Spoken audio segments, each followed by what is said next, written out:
Hey everyone, welcome to Chat B2B, the podcast that gives you a front row seat to AI and B2B marketing. I'm your host, Andrew Rao, co-CEO of Intercept, and today's guest is Josh Chiavaroli. He's a marketing leader whose career spans the channel, OEM, silicone sides of the tech industry. He's led programs at CDW, HP, Asus, and Intel, which gives him a unique perspective into the tech ecosystem. And now he's shaping the next generation of talent as a marketing professor. In our conversation, Josh shares how ready marketers really are for the AI era, the 5% of skills that humans should never give up, and what leaders can do today to future-proof their teams. This is Chat B2B. Let's get into it.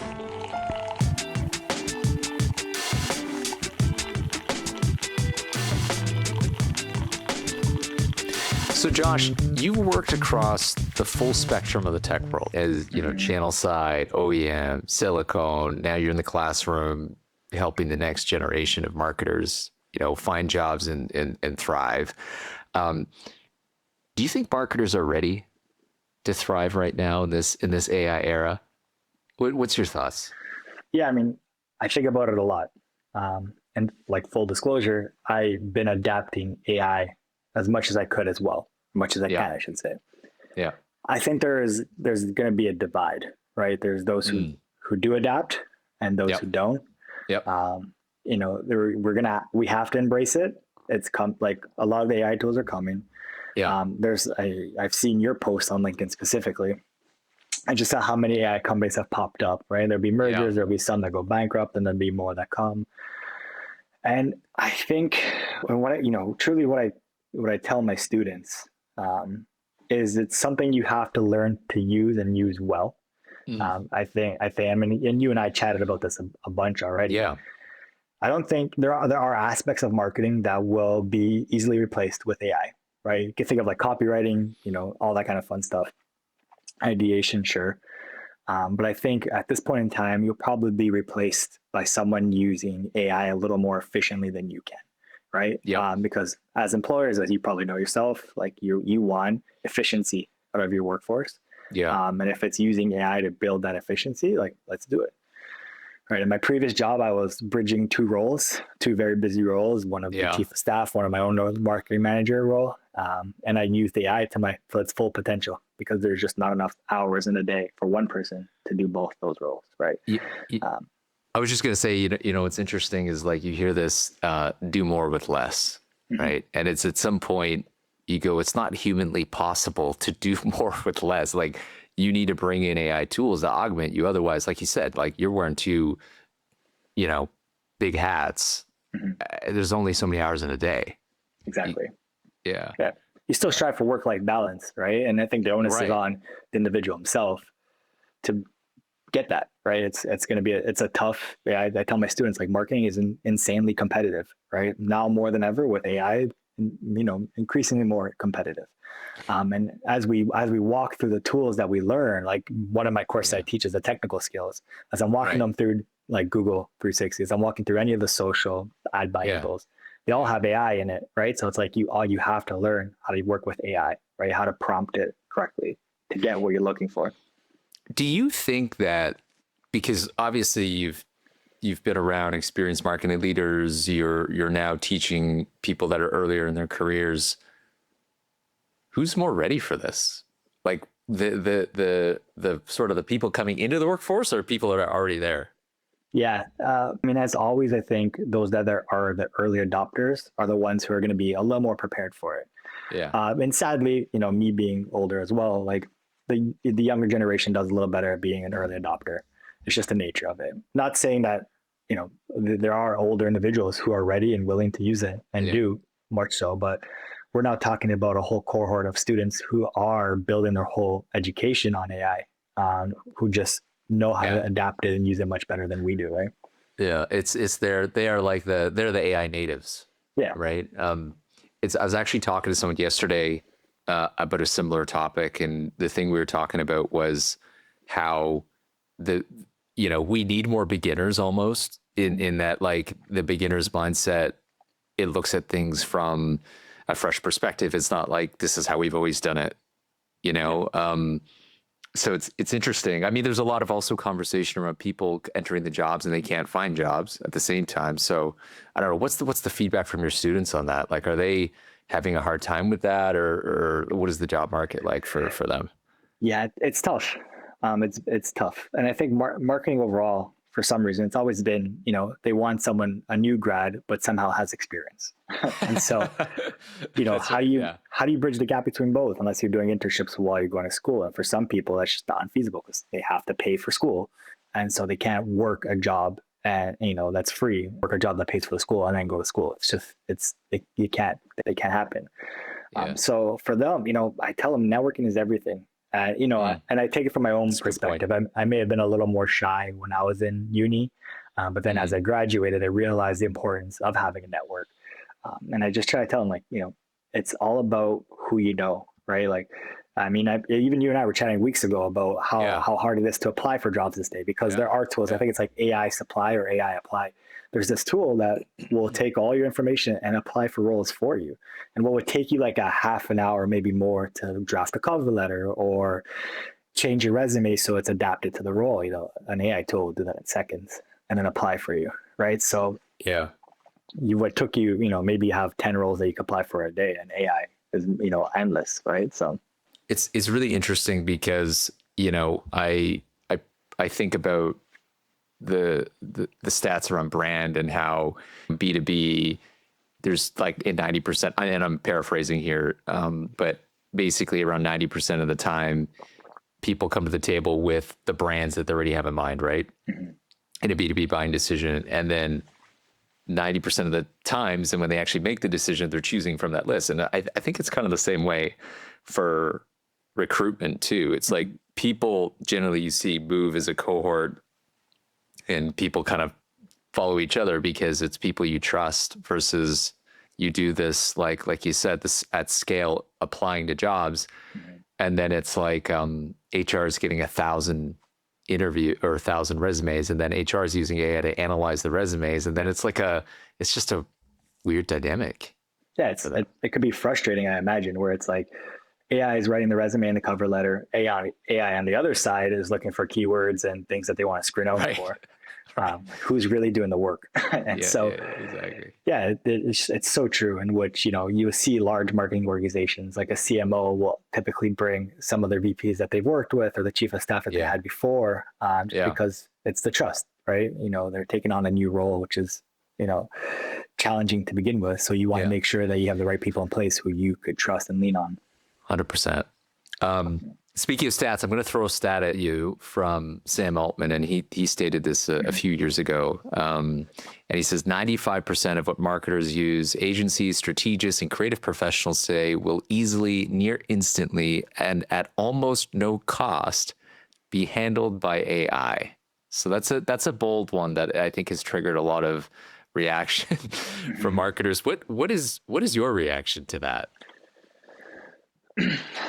I mean, it's hard, right? For me, I think a lot of what's being said are like very provocative, somewhat fear mongering. Yeah. But how true is it, right? AI is there now. I haven't seen any company fully adapt AI for marketing yet, right? No one wants to be the test bunny to that, I think. But I mean, that being said, are there aspects of what falls under the marketing umbrella that can be easily replaced with AI? Sure. Right. If you have to draft a bunch of emails with subject lines, I mean, maybe AI would be the one that drafts your 10 versions, but there's still a human element at the end of it to make sure that it's correct, it resonates, it's on brand, and all that kind of stuff, right? There's still some checking. Yeah, of course. So would it replace 95% of jobs? Then it's like there's going to be a CMO and a VP left. Very doubtful, right? Yeah. It's a very busy CMO. Yeah, exactly. Right. Like 95% is if we look at an organization, like that's of 300 people, it's, like 15 people left almost. So it's like, who's going to, you need more people to do the work. So it's an interesting point, because I think that, as you said, AI can generate unlimited amounts of stuff. And I think that average work and average outputs and average creativity, I think 100% will get commoditized. And the flip side of this, I see this as like the great work and the great outputs and the, you know what I mean? Like the great stuff is going to be more valuable. So I think if you are, I don't know, the top 20, 25% of your craft and you've got a growth mindset, I think arguably you could do even better than you're doing today. But that also leaves, and that's just an opinion, but that leaves a huge part of the workforce that's not in the best position. So I don't know. I struggle with that. Yeah, of course. So, and I think about it this way too. Like if we're talking about using anything based off OpenAI, like any open large language model, right? Like a company can't just start uploading their proprietary information there, because they definitely shouldn't. Yeah, it lives there, right? So it's like they can't do that. So now for someone to replace 95% of the org, they have to develop their own LLM that's kind of sits on its own servers where the information is kept secured. And how many companies, other than the large tech companies, have the infrastructure, the know-how to do so? Right? There's probably a business model for some, agency out there to create these LLMs that they could then outsource and keep the information and keep it proprietary. But without that, like, if I was running an organization, everyone you've probably seen or worked at, they say, don't use these tools. Like, don't upload, our confidential information to these tools. So yeah, exactly. I wonder, I'd love to see like an honest survey on what % of people listen to that versus I can only imagine the amount of like confidential proprietary stuff floating around in these models. Of course. So for argument's sake, let's just say Sam's right. And he says that, again, there's going to be 5% of the workflow that's left for us, that's left for humans. What's the 5% that you think we should never give up? What's the 5% that makes us valuable as people, as marketers? That's a tough one. So the way I always see it is like, I see of marketing now as, being a very scientific, data-driven approach. But I feel like what we often pay for is the individual's ability to be creative and resonate with their target audience, right? Like I think strategy, all that fun stuff, AI tools are now probably, at par, right? Like if I go to any AI tool and say, I need an influencer to talk about this product, what should I, do? Right. Which influencer? Post that for me. Makes sense. But as a person, does this resonate with the brand I'm working for? Does this resonate with the target audience that I know, right? It's a hard bridge for AI to work across that. Like there's no human element. And I think, again, I know we chatted about this. I think someone much more famous than us said it, but I think you're going to pay for like the human touch in the future versus the AI that we're using. Yeah, it's a good point. I mean, I think that to your point, it's like the critical thinking becomes like super important, right? And we often say it's like, well, I can't get to that strategy stuff because like I got a whole shit ton of emails and everything else I need to get through. I got a lot of busy work. Now AI says, okay, I'm going to take all that. Then we have to now really flex our intellect and our creativity and our critical thinking. And I don't know that we've, as a workforce, had a chance at an opportunity to really build that muscle because we've always had this, maybe it's not an excuse, it's the reality. It's like, I got to do busy work. Plus, then I have a little bit of time to do that stuff. So I think that's such a, I don't know, everyone says critical thinking. From your viewpoint, can you teach that? Like, what do you see in your students? I mean, you see this every day. Can you teach critical thinking? It's a challenge. I think the whole MBA is based on critical thinking, the ability to take information and take a step back and think about it. But critical thinking is a tough one where there are some people who are better at it, right, out of the gate. They just are able to read and develop their own thoughts around something. And there are those who just kind of go with what's being said. Do I teach it? I teach 101, which is a strategy course. Right. And oftentimes, when we work with AI, I always tell them, you have to, I caveat it, right? You're going to work with AI. You have to work with AI. You have to use it. Yeah. But you can never just take it for what it gives you and then submit it. Submit it for me as an assignment, submit it to your boss as a project or whatever done, right? You have to think about what's being said to you. Maybe you're having a conversation with AI and you're saying, no, this isn't wrong. You're educating, you're teaching it, and you're training the AI model to work better and more efficiently for you. But that's where like this new age of critical thinking comes from. There are those who would just take AI and submit it to me, and I've seen it. I've seen it where it says, you've used LLMs for sure at the end. It says something along the lines like, if you want me to make edits to this, like rewrite this now. And like people submitted that to me. Or it's like, enter company XYZ here, where they're supposed to enter the company. And so what do you do in that scenario though? As a professor, you get that. Yes. What do you do with that? We're talking about students that most of them are just fresh out of high school. So for me, I'm just trying to help them grow. Okay. And so there's always a benefit of the doubt. Work with some, unfortunately, it's like talking to a wall, and some are willing to evolve from it. So, and then the way I think of like AI now, and I know you were alluding it to a little bit. Yeah. There are those who are going to be much more productive, and maybe I'm just I'm talking hypothetically now. Maybe you won't have someone who's full time in a role, right? You'll pay for 20 hours a week for this marketing manager to do the work that you need, and now this person's able to get a job elsewhere and fill in their other 20 hours. Right? We talk a lot about fractional work, where those people and it's might be a way of some SMBs, some large enterprises are just looking to save on costs, right? And this is where I think some marketing agencies might be able to make their business, their model, right? They come in as that fractional workforce, and which most of them, if not all of them, are using AI tools to do the job and get it done, right? Transparently, what I would want the most, and I don't think it's there yet, is an AI tool to answer my emails, right? Have the draft ready to be sent. As soon as the email comes in, it writes a draft and it's ready for me to be sent. If the person wants a file, it knows where it is on my computer or in whatever SharePoint we have, pulls the file, attaches it, right? That's where I think eats up a lot of time, right? I'm sure for you as well. Yeah. You get a lot of emails and it's like thinking about the answer, thinking about the response. And sometimes if you're like me, you kind of just like debilitated about the thought about writing this email, right? But if it's already drafted for you, then, what would take 10 minutes of you kind of dragging yourself to do it, it hasn't done, right? So I think that's where a key benefit. Point. Yeah. I think you hit on an important point, which is people want automated workflows that are AI powered. Like they don't really care it's AI. What they want is the exactly. They want and then to make that happen, there's so much integration that you need, and everything needs to come together, and data privacy and all that stuff. And I think we're still a ways away of having a tech landscape that's integrated, that allows you just to get to what you were just saying.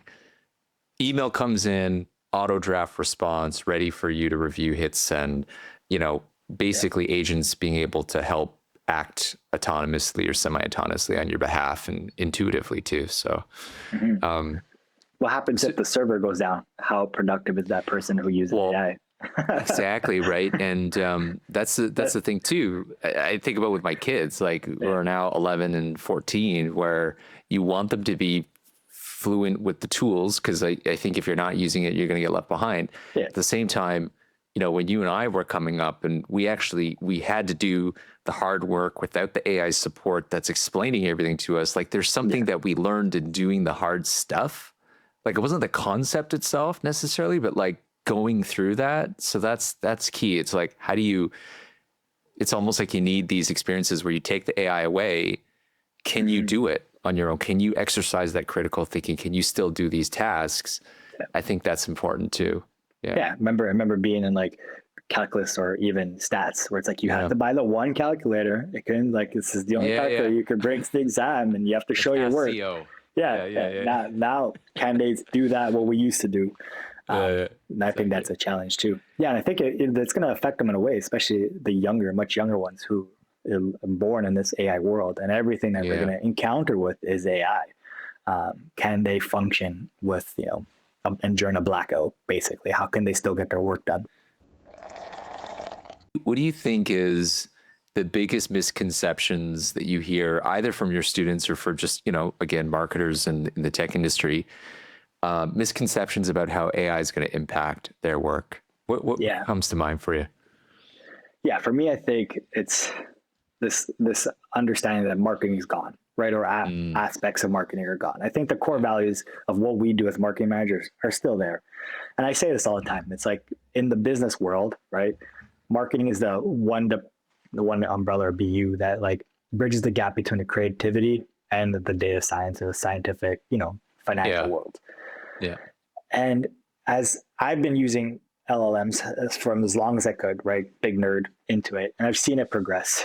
And it does well at brainstorming, but I don't think it does well at creativity, right? I've been trying to start a company, and so I'm working with AI. Like, here's a bit of information about me. What should the company names be? And they're like, what it gives out to me is just like most of it's trash. Something Nexus. Nexus was gotta be one of the options. Yeah. It's always like some like future like techie nerd, and I'm like, it lacks that resonance enough times because it's it lacks the human experience, and we have the connection with each other. Yeah. And so that core value as marketing, I think it's always going to stay. And you're going to see it become increasingly important as AI continues to develop and people use AI and corporations, and build it into their software and their offerings that they give to the employees. But yeah, I mean, I think there's still going to be cost measures, cost savings that come with it, in which some, very, what's the word we're looking for, data entry, tactical jobs, those are obviously going to go, right? It's just the nature of it. There's actually a Microsoft report they recently published that showed which 40 jobs are basically in the crosshairs for AI and which jobs are safest. So we can even maybe drop that in the show notes to reference. But I did think it was interesting the way they kind of broke that out based on basically Copilot usage data, like what people are using Copilot for. But yeah, it's interesting, right? Like you bring up a key point. Like for me, when I think about this is, AI is not an autopilot, right? Like it's not just going to get everything all done for you. As an example, like we've got an AI agent. We've got about 20 now that are working across the different lines of business at Intercept, but we've got one that helps draft like job ads and things like that. His name is Henry, and so Tam, our HR manager, loves Henry. He's great, and but if Henry screws up a job ad, you can't just go, well, it's Henry's fault. Like Henry messed up. Like there's accountability that we still need to take. So, of course, the human element, like I've been saying, it's the human element, exactly. You have to pay for it. That's what you're paying for these days. And no, I think those jobs definitely are gone with the wind. But to your point, like AI is not where it's like some other being that we could talk to and say, no, I need it like this way. And you can work together with them. It's like you are still prompting them. You are still getting them to do the work, where it's not thinking for itself. It's not automatically doing the work for you, which eventually will come, and I'm excited for it. But I think we're a ways away. Yeah. And then it's like, still, how do you give AI the autonomy to act, but then still be accountable? Because if it messes up, which human is, ultimately accountable? Exactly. So, since you are teaching next wave of marketers, and if you had a magic wand that could sort of rewrite the marketing curriculum free of any constraints, right? As you think in this kind of AI era, you could do it from scratch. What would be something you would add? And then conversely, what would be something you'd take out if you've got a thought to that?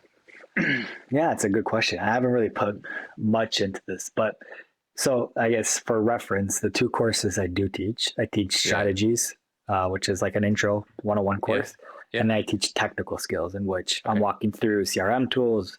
I'm walking through CSM tools, all the social media ad buying, all that fun stuff. And we do the hands-on work.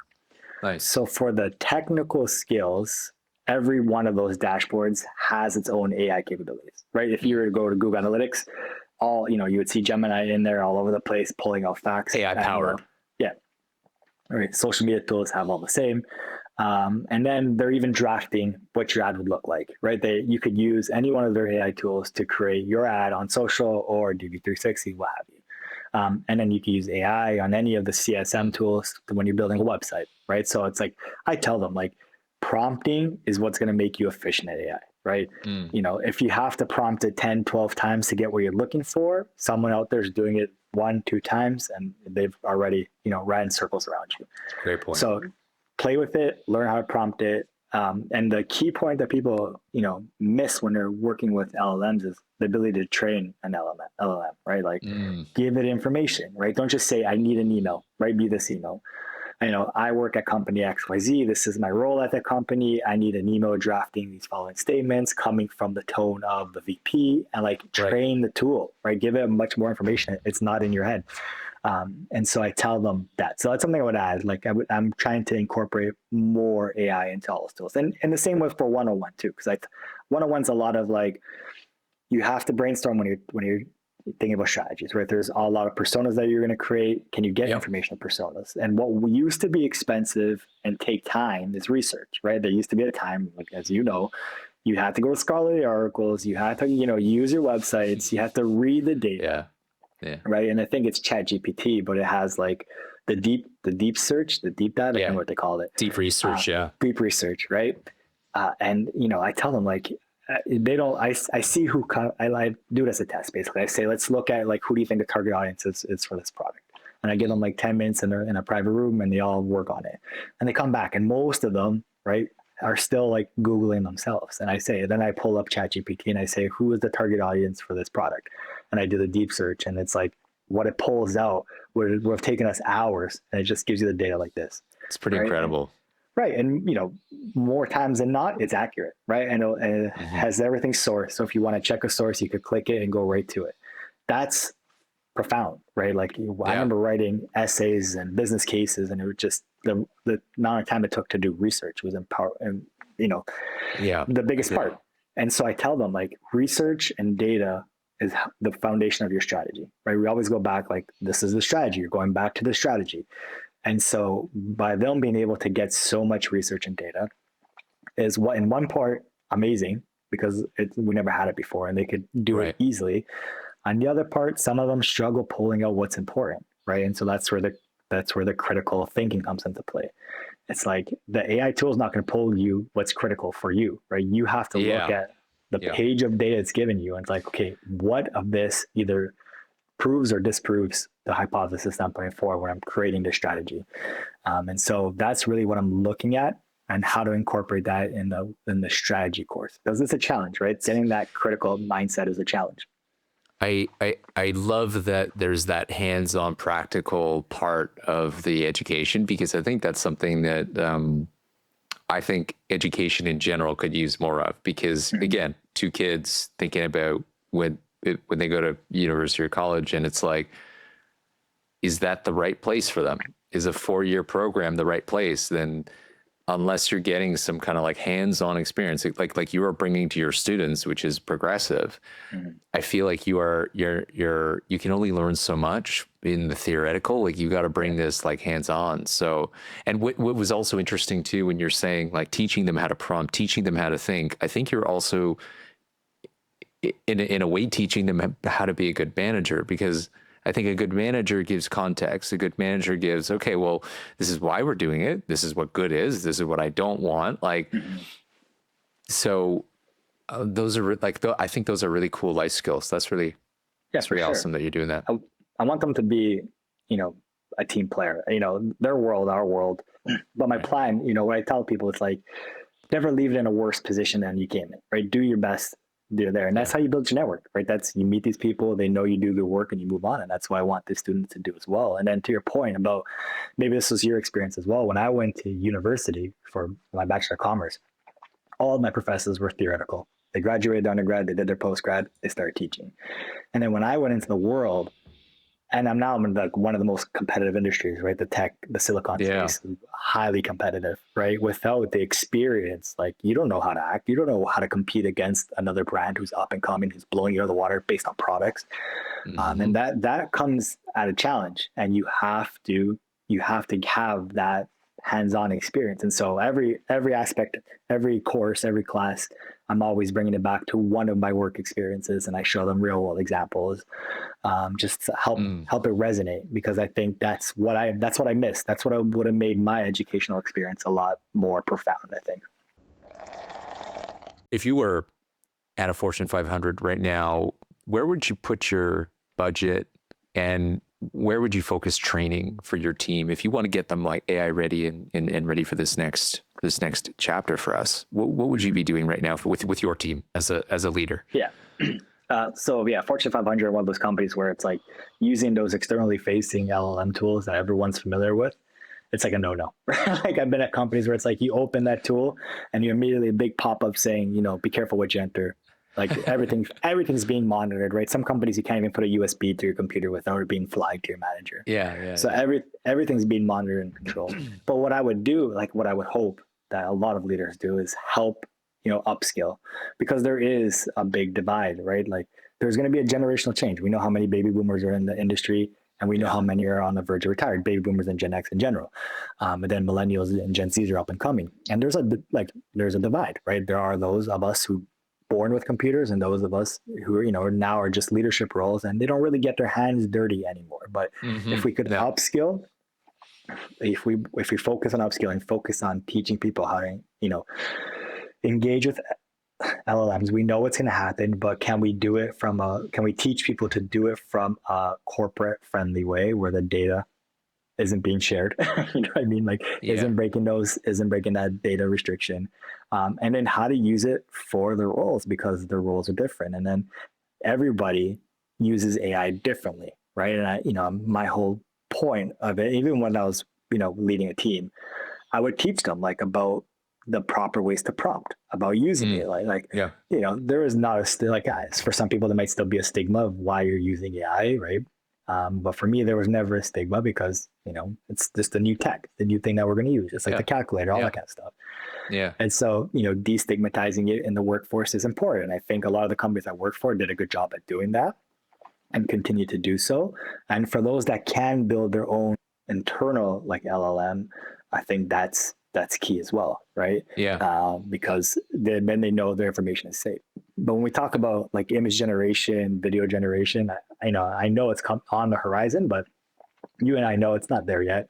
There's always a misplaced hand, an extra finger, something weird. Sixth finger. Yeah. I mean, it's like, hey, it's gotten a lot better, particularly video this year. But to your point, and that might be okay for an SMB, right? Mm-hmm. That's you want to do sort of marketing on the cheap, and you don't have as many, global standards and so forth. But at an enterprise, global tech, Fortune 500, Fortune 100 brand, it's not acceptable, right? You need that reliability. So, but no, I think your point is important. You raise a good point around, are we creating an environment where people can confidently experiment and learn? Because if I'm constantly thinking that I'm part of the shadow IT, using tools I'm not supposed to, that's a pressure that you don't need when you're learning, So I do think it's, like you said, is you got to give people, I think, access to the right tools, whether that's your own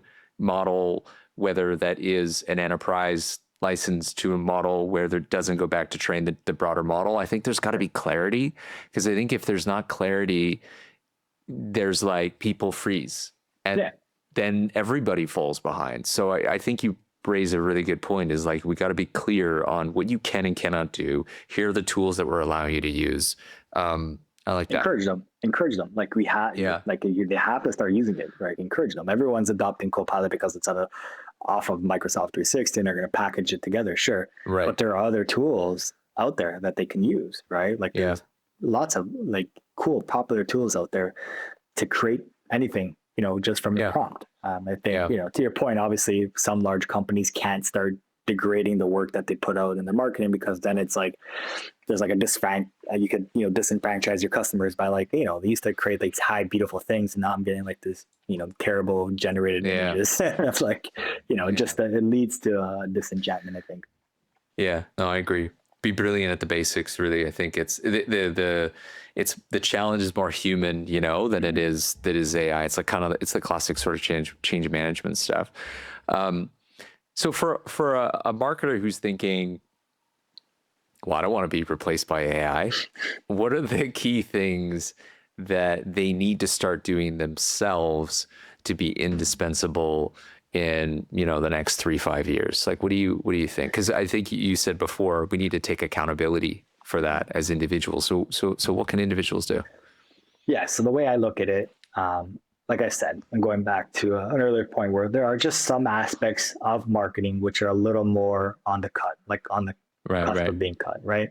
Yeah. For those individuals that, have an you have some time to upskill, right? A lot of corporations are allowing you to upskill. They'll pay for you to do so. So, do so. Onus is on you. Learn something new. Learn a new aspect of marketing. And there are some who are willing to ride the wave, and they're the adventurers, and they want to take on more.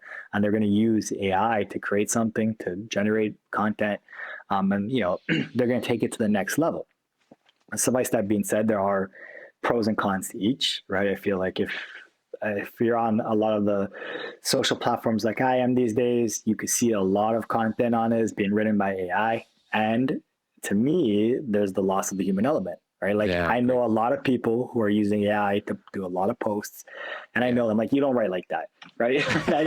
I know you. You don't sound like that. Yeah, and like you can see, if you use AI enough, you know what it looks like. There's a lot of emoticons, there's a lot of dashes, and people typically don't write like that. And so, there's a loss of this human element. So I feel like those who are able to incorporate AI but still make it seem authentically them are doing better than the masses.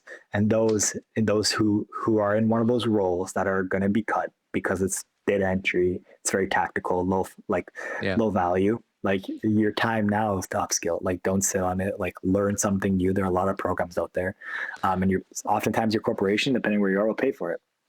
And I think there's even there's some great ones that are free. I think some of the best ones, like Marketing AI Institute's got a bunch of free resources. We can put that in the show notes as well. And but I think you're right. Like you gotta take the onus is on you to kind of learn, because the company's going to provide access to certain things, but you got to balance performing and innovating. Like we all got to do the work, but then you got to make time to innovate and learn and for self-development. So that's like it's always a tricky balance, isn't it? To 100%. Do both. Yeah. There are people who are just more of a go-getter than others, and that's just the nature of it. But from a company standpoint, it costs money to keep hiring people. So if you can upskill them and put them in a new role, like you're saving money overall, right? It's a win-win. Yeah. So we'll put on our future sort of binoculars for a second. So you think out to, say, 5 years. Okay. So we're going to fast forward 5 years. Dust has settled, I think, to some respect. And you got humans and AI working side by side on an everyday basis. What do you see that collaboration looking like for a team that's got it figured out, a high performing marketing team? How are they using AI to do their jobs better? Yeah. I hope in 5 years that we can have fully formed kind of bots. Like, I know you're using them, but I know they're still imperfect and they have their challenges. Yeah, of course. But for saying in 5 years, maybe 10 years, it's almost as a replicating as a full-time employee that typically, those would be the roles that are very tactical, data entry, answering emails, keep it simple, keep it basic, do the busy work, get it out of the way, and let someone strategize and let someone plan and let someone build campaigns that resonate and add that human element. Until, I think a high performing team will do that well and will do that with minimum costs, right? Because once you invest in those, I think they'll be set for a certain extended period of time. Yeah. But I also do see like these models going to an as a service. And so most are already. And so that could be costly depending on what you're using it for and how often you use it and how often you have access to the servers. You're going to pay for all that, right? So there's still a cost benefit to it. But a high performing team utilizing those tools, I think we're going to stay ahead of the curve, are going to pump out content that resonates, that connects, and ultimately are, if they're aligned properly with their sales organization, are going to drive pipeline. If we're thinking it from the B2B standpoint, from the B2C standpoint, they're driving awareness and consideration, and they're working on generating revenue for the organization. I think that's what marketing wants to do. And sometimes it's bogged down by the busy tactical work. I think now marketing will have a much more profound seat at the table in driving revenue for the organizations overall, and could potentially own a number. I would love that future, because I think that marketing right now gets discounted to a certain extent, right? It's like, well, sales is driving the business impact. What's marketing really doing? And every company says they're customer centric, which it's like, okay, if you're customer centric, then why isn't marketing taking more of a leadership role, or at least, if not driving, helping drive the organization, at least being like a passenger, like a, you know, a co-driver or a navigator for you. I think marketing kind of gets that back seat, so they can, I would love to see marketing have more of a role. Yeah, I would also love to see AI provide marketing with the ability to better analyze and track how they are actually driving sales and pipeline growth. Because right now, I know I've been at some organizations where, unfortunately, it's a little bit arbitrary, right? Like we had a campaign running during this time and sales increased 10%. There's nothing correlating that, but arbitrarily, because we ran the campaign at the same time that the sales lift happened. It's correlated, yeah. Yeah. But can we have AI bots out there constantly monitoring and tracking in a way that we haven't considered yet, that aligns to sales, right? That says, no, this actually came from this marketing, tactic. Can we say that more definitively, right? I think it'll always be up for debate, but can there be more of a definition around what the parameters look like for, was this marketing driven opportunity or was this a sales driven opportunity? That's what I hope for too. I wonder, and I don't know if this is 5 years, but I wonder if marketing and sales eventually becomes one org, because, or one team. At the end of the day, a marketer that cares about the business impact and actually closing a deal is going to do well. A salesperson that cares about the brand and understands not just chase quota and retire quota this quarter and has more long-term thinking is valuable. Like, I wonder if that's just like sales and marketing becomes this like revenue team or revenue machine that just, I think we got to work together, because we each have an important part of the puzzle. I don't know. Yeah, it's a fair point. And I think the marketing managers I've seen typically do well from the get-go are those that really own much more of the entrepreneurial spirit, and they treat the job in the company like it's my own company. And if I'm investing in it, I'm confident in what I'm investing in and what I'm doing. So I want to push forward. And yes, there's some salespeople who do better because they understand the value that marketing brings to the table. But we've all seen bad times come, and marketing is often one of those first organizations that gets, unfortunately, let go during the hard times, because they're not, tied to a number per se. And so there's a little bit of like disenchantment, and the separation happens there where it's like, okay, well, sales is the priority then, right? So that we're seeing that happen too, especially with legacy companies. Yeah, agreed. As a follow on to that, there's and this is not a plug for Microsoft. I mean, Microsoft's one of our clients, but not a plug for them. They have authored a paper called the Frontier Forum that I think provides a point of view on what does the sort of the org of the future look like. It's not marketing specific, but one of the pillars is like, be an agent boss, which, basically it's like, humans will be the boss of many agents, and everyone will be an agent boss. And it's like, to your point on agents and how they evolve, I could see that for people. We have our agents that we work with, that we direct, and fresh coming out of school, I think that's probably a fast track for someone to learn how to be a good manager. Like if you're getting the right outputs, that means you're giving the right context and support. Yeah, the right input, exactly. So yeah, we'll see what the next few years look like. Honestly, I've led people, I've worked with some bots, and I'm happy to see a bridge between the two of them, because there's sometimes that's like, you just need to get things done. And, LLMs are just good at just getting things done. Right. It's just like, you give it input, it outputs almost immediately. And I think, to your point, like people are going to be a lot more, efficient. I think Microsoft's kind of like envisioning what that future looks like. Like if I'm sitting in a partner role, and I have, marketing managers across the world that are all bots, right? I don't speak all these other languages. I don't do have a base in Italian, but like there's languages across the world I don't understand, but a bot does, and it could relay that information to me and I can answer. Or it could take feedback from what I've given it priorly and, prepare the answer for me. Right. So there's a whole language barrier that's going out the window too. As I agree. I love that example, because I think like you and I, again, have done and do a lot of global marketing. So that's always a challenge, right? Will this work in 18 languages? So I think you're right. The cultural language barrier is going to come down. Okay, I got one last question for you. So you've adapted to, different companies, industries, roles. Now, obviously, academia. What would be the single best piece of advice for someone who wants to be in marketing for the long haul and stay relevant? And could be a mindset thing, could be an action thing, it could be I don't know. What would you say would be your kind of best piece of advice? I mean, I take it always to my students. What I tell my students often is, a positive mindset and staying ahead of the curve already has you ahead of a lot more of your competition.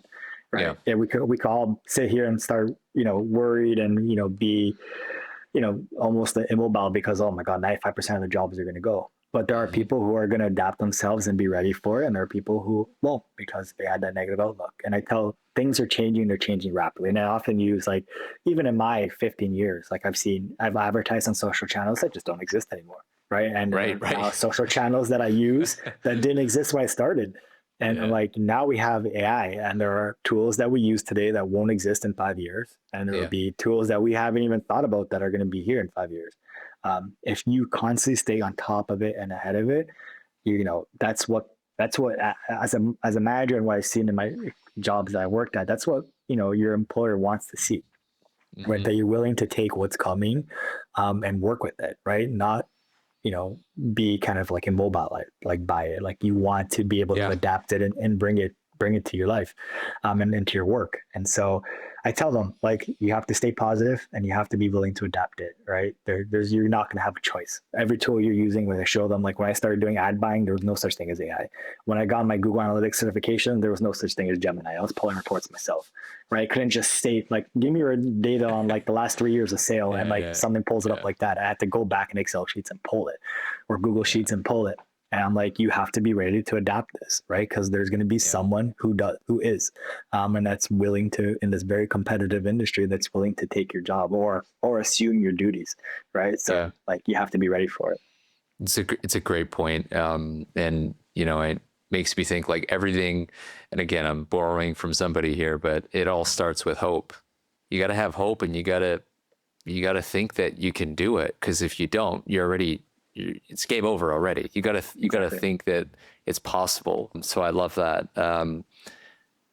Josh, thank you so much for being on. And I think a lot of people are going to get a lot of value out of this, and no matter where they are in their careers. So really appreciate your perspectives. No, thank you. Thank you for having me. I hope I get invited back. Absolutely. We'll do round 2. Sounds good.